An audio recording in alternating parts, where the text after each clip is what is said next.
In 2011, Greater Houston is on the cusp of being a global leader. The region has a strong energy industry, international ports, medical leadership, and NASA leads the way in modern technology. Over the next 3 years, with the ends of the Iraq and Afghanistan wars, the U.S. economy picks up and Greater Houston benefits. With a rise in taxes and a drop in government deficit, the government puts money into infrastructure, bringing on more growth. Global information and new media technology enhance growth and stimulate financial markets. Our global connections are more than business and finance. They're personal and organizational. A more connected world is also a more competitive world, and competition leaves people feeling insecure.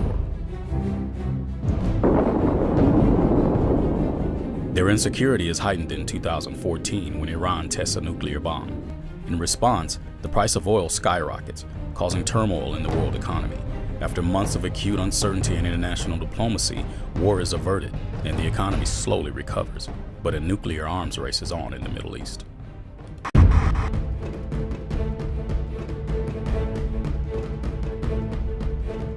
Iran's nuclear test sparks off the age of moats and bridges.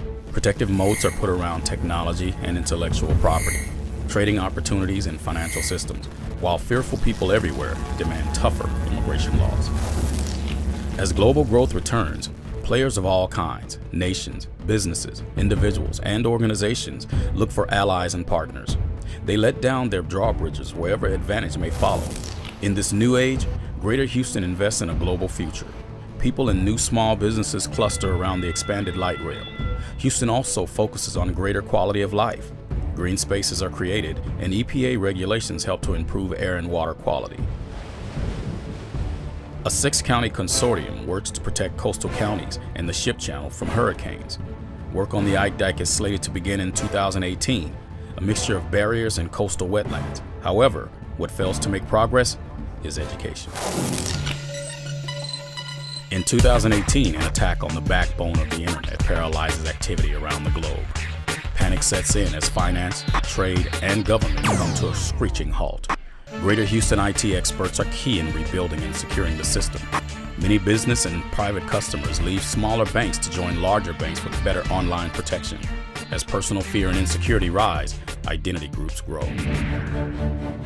As we come into 2020, powerful Mexican drug cartels compete for dominance in Mexico, the USA, and Greater Houston. The United States Border Patrol and the U.S. Immigration Service create an electronic surveillance system. But Greater Houston becomes an increasingly violent hub for drug trading. The Mexican oil industry, however, is finally open to foreign participation, creating new opportunities for many Houston companies. The 2020s brings a new economic growth cycle that raises global energy demand and prices. Unconventional fossil fuels, tar sands, shale gas, and deep water oil become more competitive, along with nuclear energy and some alternative fuels. Higher energy prices stimulate the market for energy efficiency.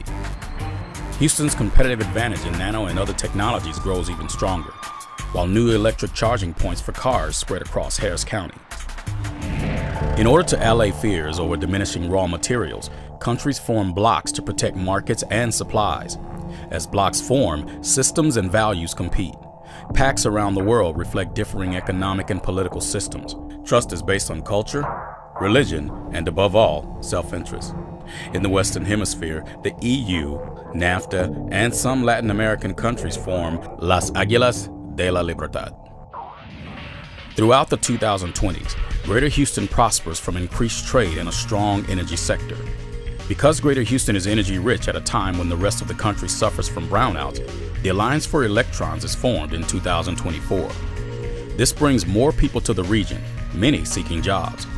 More people, in turn, create more urban sprawl. In 2028, the 6-county consortium celebrates the completion of the Ike Dike, just in time to ward off a Category 4 hurricane.